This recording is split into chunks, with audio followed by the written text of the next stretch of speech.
We can eat and study if everybody's okay. All right, so we're going to look at two aspects of Ezekiel. We're saving the prince and some other things for next week. So far, we've considered that oddball study, considering Hebrews, which was important. Last week, we considered the tabernacle. The tabernacle was requested of by Elohim to be built. He anointed people specifically to make everything. He told Moses, find wise-hearted people to do this. And the reason for that tabernacle was it was for the benefit of the children of Israel, so that they would have Elohim in their presence and recognize that he was in their presence, get accustomed to Elohim being in their presence, and get accustomed to living according to the Torah. Then we have, like everything else, all good things start to kind of degrade a little bit.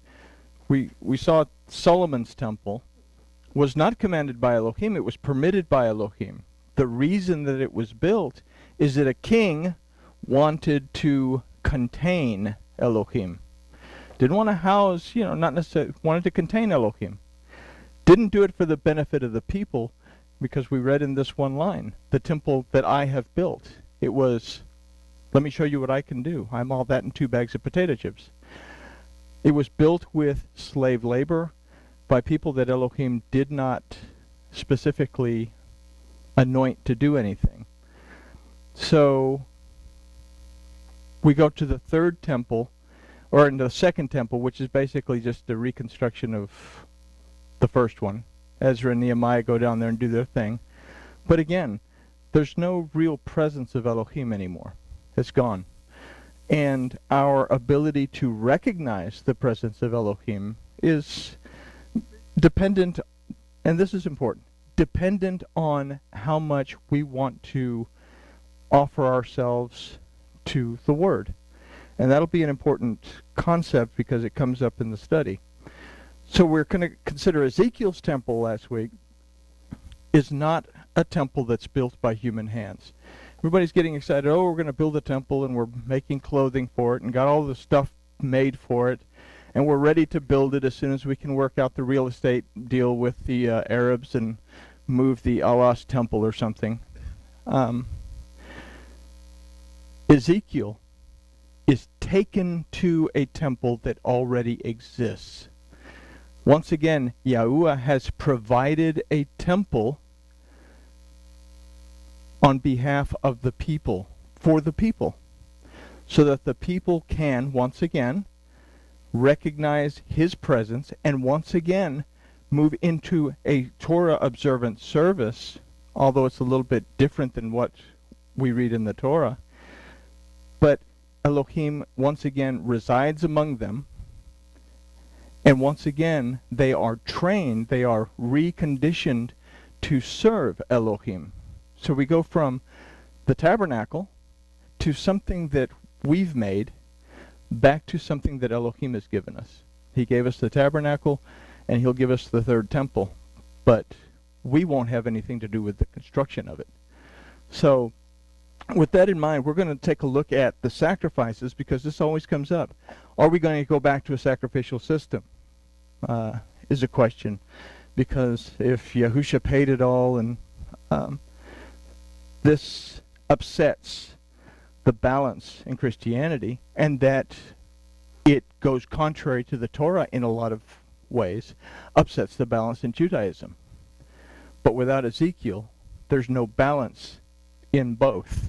Okay, like I said earlier, it's the point in the middle where both meet, and a transition takes place, a very important one. So we're going to look at the sacrifices, and we're going to consider the festivals in Ezekiel.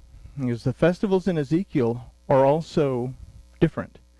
We're missing 3 festivals that we normally keep. We're missing we're missing Yom Teruah, which we call Rosh Hashanah. We're missing Yom Kippur, and we're also missing Shemini Atzeret, which is the 8th day of Sukkot. the last one is very important, and the other two, well, we'll discuss it. Anyway, let's just look at the lesson before I give it all away and give you the punchline. Let's talk to our Elohim and let's take a look. Father, we thank you for this opportunity to look at your word and to be reminded to be patient, to be reminded to continue looking for you. We ask tonight that you'll open our eyes, open our ears, and open our hearts so we can see, hear, and understand what this very puzzling book of Ezekiel tells us. And we thank you in the name of Yahushua. Amen. All right. So considering the sacrifices and the festivals of Ezekiel, so had it not been for a man named Hananiah ben Hezekiah, the book of Ezekiel would have been suppressed because of its gross contradiction to the Torah. And this was as late as he was alive in the mid-17th century, between 16-something and 16-something, I can't remember. But up until that time, the rabbis actually wanted to remove Ezekiel from the Tanakh because it did contradict the Torah. They couldn't come up with anything. And like I said earlier, Rashi came up with a very good concept, is that Ezekiel contradicts the Torah because Ezekiel is a different time than what we're in now. And this is a very important concept. So he wrote an exegesis on the book. An exegesis is a detailed look. We have an analysis where we look at the whole thing, but when we look at an exegesis, like our studies, we tear little words apart and we look deeply. So he wrote an exegesis on this book, but the exegesis of Hananiah ben Hezekiah was lost to history. It was burned in one of the many book burnings of Jewish literature throughout history. However, a small piece of his work did survive. It's called the Sephre. And it's a very important piece, and we'll consider that later in the study too, because it does give us something to think about concerning the grain offering or the fine flour offering in Ezekiel, which is way different than it is in the Torah. So the main problem in the historical commentaries of Ezekiel is that they are often both literal and topical. Dogmatic views, in my opinion, and keep in mind that even this study is my opinion, dogmatic views have been corrupted or have corrupted what the vision truly reveals. Ezekiel, this part that we're looking at, is a story about a bride in the hands of the groom's comforter. Okay? The groom has gone to the father's land to prepare a place. And when this time of tutoring is complete, then they will enter into the groom's residence in the father's land. And this gives us one of the hints why Shemini Atzeret is not celebrated. We'll talk about that more. So we're first going to look at the discrepancies between the Torah and the book of Ezekiel, and then, if we're all still awake, because it does get a little dry and I apologize, we'll consider why these are what they are, and then we'll take a look at the feasts in Ezekiel and why certain appointed times are not mentioned. So, let's begin. Everybody ready? Okay. We'll have quarterly coffee breaks. All right, first, Ezekiel calls for 7 bulls and 7 rams for each day of Passover, while the Torah calls for 2 bulls, 1 ram, and 7 lambs. Now, we're not talking about 7 bulls each day. When it says 7 bulls, it's saying 1 bull for each of the days of Passover, and 1 ram for each of the days of Passover, not 49 altogether. Ezekiel equates the sacrifices offered at Passover with those offered at Sukkot. The Torah requires 13 bulls on the first day of Sukkot, decreasing to 7 on the 7th day, plus 2 rams and 14 lambs. And all the little scripture notes, you can go back and look at all this. Okay? This is also a very important thing, because we're going to consider that this period of time that we're looking at is from the first day of Abib, the first day of the first month after the the new moon day in the millennium, and it's going to continue until the 7th day of Sukkot. So this is an important concept here. Ezekiel calls for an offering of 6 lambs and 1 ram as a Sabbath as Sabbath offerings, while the Torah requires 2 lambs as a burnt offering. Now, when it says the Sabbath offerings, it's not necessarily talking about the 7th day, any of the Sabbaths. Ezekiel calls for a bull, 6 lambs, and 1 ram for Rosh Chodesh, where the Torah requires 2 bulls, 7 lambs, and 1 ram. Exciting, isn't it? Okay. Ezekiel calls for only 1 lamb for the morning temple service, where the Torah calls for 1 lamb in the morning and 1 lamb in the evening. This is also a very important concept. Okay? You're giving 1 lamb in the daytime, but you're not offering anything when that daytime, when the light begins to lapse. And that goes towards another study, but it's something to think about. Ezekiel makes no mention of the sacrifices required at Shavuot, Yom Teruah, or Yom Kippur, or Shemini Atzeret for particular reasons, and we'll talk about those. As far as grain, fine flour offerings, Ezekiel calls for an ephah of fine flour for each bull and each ram on special days, but does not set a specific amount for each lamb.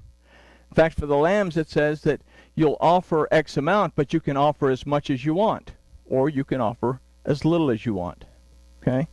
The Torah calls for 3/10 of an ephah for each bull, 2/10 ephah for each ram, 1/10 ephah for each lamb. This is in Bamidbar. This is we don't have time, and we wouldn't have a whole lot of time to do it if we did. This is a mathematical equation that we'll look at someday. Someday, not Sunday. Okay. The daily sacrifices, Ezekiel calls for a 1/6 of an ephah of fine flour, where the Torah calls for 1/10 of an ephah. And this is also an important change in numbers, the 1/6, the aleph over the vav, as compared to the aleph over the yod. Again, something for another time. The libation, in other words, the liquid, be it oil or wine, the libation for each grain offering, Ezekiel calls for 1 hin of oil per ephah on special offerings. The Torah calls for 1/2 of a hin of wine per ephah for a bull, 1/3 for each ram, and 1/4 for each lamb. So for daily sacrifices, Ezekiel calls for 1/3 a hin of oil, where the Torah calls for 1/4 only. On other occasions, the Torah also calls for 1/4 of oil for a lamb, for a ram, or 1/3 for a ram, and 1/2 for a bull. If anyone needs a Visine break, that was pretty dry. But I did that because I want you to see. These are different. These are nowhere the same. This is why the rabbis were freaking out about it. It's like, we can't keep the mitzvot. You know, I imagine the Hasidim are all freaked out because they can't reincarnate anymore to keep all 613, because they're not going to be able to keep the ones if they have to keep those. So anyway, although it was dry, we can't ignore the variances and the perceived contradictions. So we have to ask why. What we take into consideration, if Ezekiel is a futuristic vision, is that there is a revision that is to take place not only in the worship aspect of Yahuwah, but by and through the sacrificial system, and this is the important part, a relationship adjustment. Okay? A relationship adjustment. We are going to come back to know our Elohim according to his word as it's presented to us by the sons of Zadok, as it's presented to us by the prince. We're going to become reacclimated to that relationship that we should have had all along. Okay? So it's a relationship adjustment between the Adam and their Elohim. So let's take some simple discrepancies first. Ezekiel refers to the sacrifice of a bull as a sin offering, while the Torah mostly refers to it as a burnt offering. And this is kind of an important thing. For this, we can consider that in the Torah, it was the human that voluntarily brought an offering to Elohim, expecting nothing in return. You bring a burnt offering, you bring the animal, you don't get anything out of it, the Levite doesn't get anything out of it, the whole thing is consumed, nobody gets anything. Okay? The human brought the offering to Elohim. In the sin offering of a bull, we can consider the bull to represent the Aleph, and as such, it was Elohim who volunteered an offering for the human, expecting only reverence and acceptance in return. Okay? So one of them is us being willing to offer something and not expect anything in return, and this is Ezekiel's sacrifice, is called the burnt offering, or the sin offering. I got it backwards. Anyway, we'll get back to that before I lose myself too much. So in Ezekiel, it is offered in Abib, while in the Torah, it is a new moon offering. Okay? It's offered the first, at the very onset, they bring the sin offering.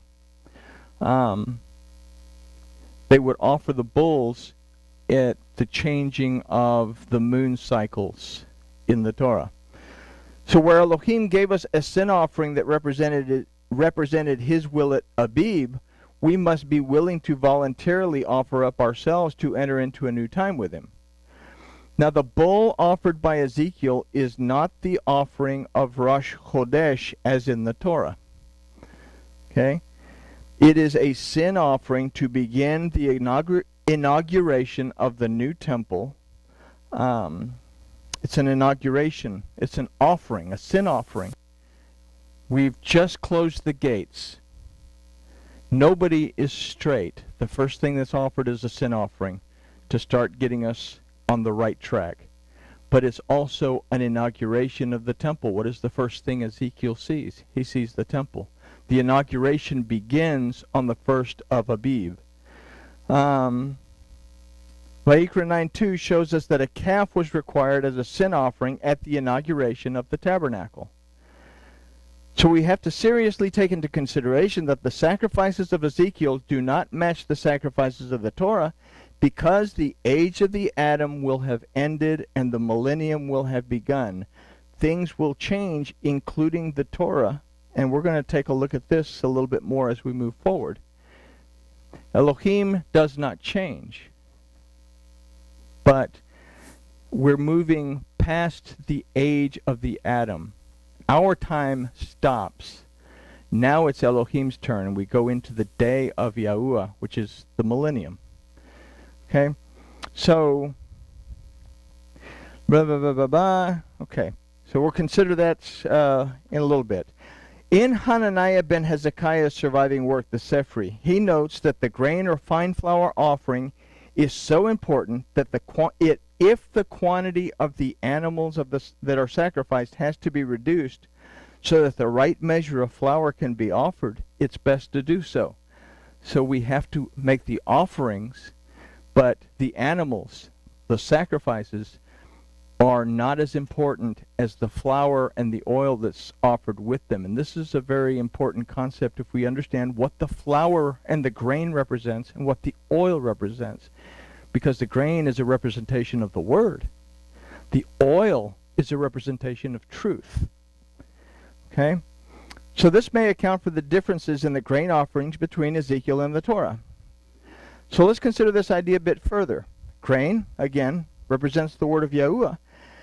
And that we offer up this grain or flour offering represents that we understand what he is saying to us. Okay? The grain, the fine flour that we offer up is a representation of our understanding. We are offering up the fact that we understand what he's telling us in his instructions.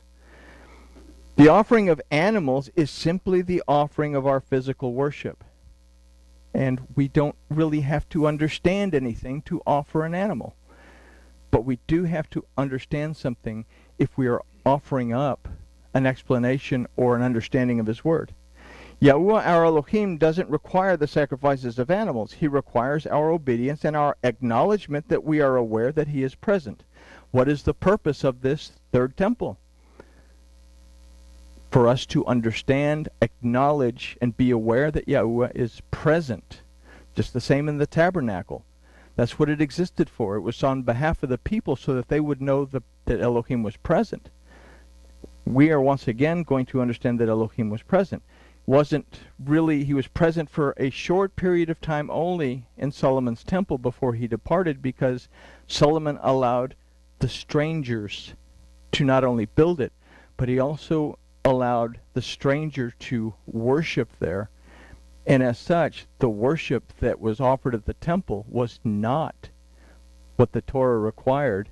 And as a result, the Ruach of Elohim lifted up and would not return fully to the people until that day of Shavuot, where they were hanging out in the upper room and something happened. Okay? So if we consider this point of view, we can see why the offering of the fine flour would be more important than the offerings of bulls, rams, and lambs.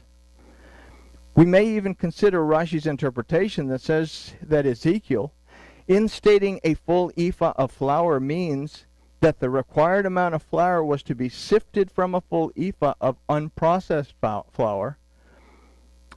So, for example, if only 3/10 was required, it was to be sifted from a full ephah. And this is a brilliant analogy, okay? Because we can draw something from that. This idea, in combination with Hananiah's idea, illustrates that we must search the scriptures for truth before we can seek to offer up to Elohim what we think that we know. In other words, we have to sift through the unprocessed flour before we can offer up our true understanding. If it requires 1/6 of an ephah, I have a whole ephah, then I have to do something to reduce that full ephah to 1/6. If I go to the Torah and I'm looking at a whole bunch of scriptures to find an idea, a single concept, I have to sift through all that in order to receive what I need for that particular time. So we are sifting through all the irrelevant stuff and all the garbage, the unprocessed flour. Unprocessed flour is not necessarily garbage, I guess, unless you sweep it up off the floor. But anyway, so that we can get what we're supposed to offer. And this is the purpose of our being in this temple, offering these sacrifices with the sons of Zadok and this dude called the Prince hanging out, is for us to once again become accustomed to offering the at the right times. Okay? So, let's see. One more interesting thing about Ezekiel's grain offering is that with the lambs, the one offering was permitted to offer as much grain as he or she wanted. In this case, we can consider that our desire to know our Elohim is found in the grain that we're willing to offer. Some offer less, while some offer more, and some are simply in between. The only sacrifice where he said, bring as much as you want. Literally it says, bring as much as you want. Or bring as little as you want. But you have to bring flour with the oil to offer it. Okay? So, let's move on. Ezekiel speaks of a bull given as a sin offering on the 7th day of Abib. And this would correspond to the 7th day of the temple inauguration, which we're going to take a look at shortly. We have to consider that the sacrifices that Ezekiel is speaking of are instructions from Yahuwah that are to be put into effect at the beginning of the millennium, and from day one, a sin offering is to be given. Again, we are just coming out of having lived in the age of the Adam. We're moving into the millennium. We need to begin to offer up whatever we need to offer up to start to fall into line with what the instruction of Elohim is going to be. So with this in mind, we also have to consider that the sacrifices spoken of Ezekiel are all special offerings that pertain to the dedication of and the inauguration of the temple. And like the tabernacle, Yahuwah Elohim has provided for our benefit. Again, and I can't stress this enough because it's so very important that we understand, this third temple is not a temple for Elohim. This third temple exists for our benefit, for us to become accustomed once more of being in the presence of Yahuwah Elohim, who is now king, and our awareness has to be jolted. But now we're going to go through steps in these sacrifices to understand and get close and get accustomed to following the word of our Elohim. So we have to keep in mind that no one builds this temple. It's already presented, built by Yahuwah Elohim, as the gate closes, ending the age of the Adam and beginning the day of Yahuwah, the millennium. Now the dedication and inauguration of the temple provide for us a detailed mathematical equation with many numbers hidden that we must uncover. The period of time for these two events, from the 1st of Abib until the 7th day of Sukkot, equals exactly 6 months. It's 190 days. These periods in the first and the second temples differed. So we must consider that they will also differ in the third temple. Now the 8th day of Sukkot, which we call Shemini Atzeret, is not mentioned in Ezekiel, and there's a good reason. This day, the 8th day of Sukkot, represents for us the conclusion of the millennium and the beginning of the world to come. Isaiah kind of paints a pretty picture of this, that the lion's hanging out with the lamb, the kids playing with snakes, mama's not freaking out, wigging out and stressing out. Okay? Because there won't be any fear. Okay? But this is after the 7th day. All right? So Shemini Atzeret represents the conclusion of the millennium and the beginning of the world to come. Sacrifices will cease to be, and much of the present instruction of the Torah will also be abolished. This is evident in the differences found in the sacrificial offerings. And this was something that the rabbis couldn't get a grip on, is because you can't abolish the Torah. But you end the age. You end that day. And you begin a new day, the day of Yahuwah. Then you enter into what should have been written in the first tablets in the first place. But that's another study for another time. So let's get back to the equation. The two temples were inaugurated by the people. The third temple will be inaugurated for the people. So we have the temple of Solomon and the recreation were inaugurated by the people. The millennium will be done for the people, just like the tabernacle was also done for the people. Okay? This temple exists for humankind to return to the reverence of Yahuwah as their Elohim. So for our equation, we consider that the tabernacle's inauguration was 7 days. The first temple was 14 days. The second temple was 21 days. So these are multiples of 7.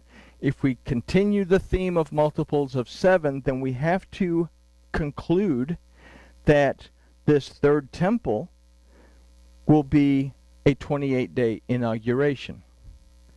The dedication of the tabernacle was 12 days. The first temple with Solomon was 24 days. The third temple, 24 days.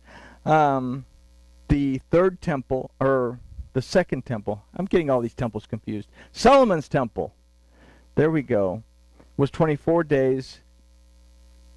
Ezra, Nehemiah, and all them guys with Haggai was 24 days. So the third temple will be 36 days. Again, multiples of 12, which would give 48 days for the third temple. So that third should be second, I'm sorry. if we add all this together, if we add the days of the inauguration and we add the days of the dedication together, 7 plus 14 plus 21 plus 28 plus 12 plus 24 plus 36 plus 48, hike, oh, I'm sorry, equal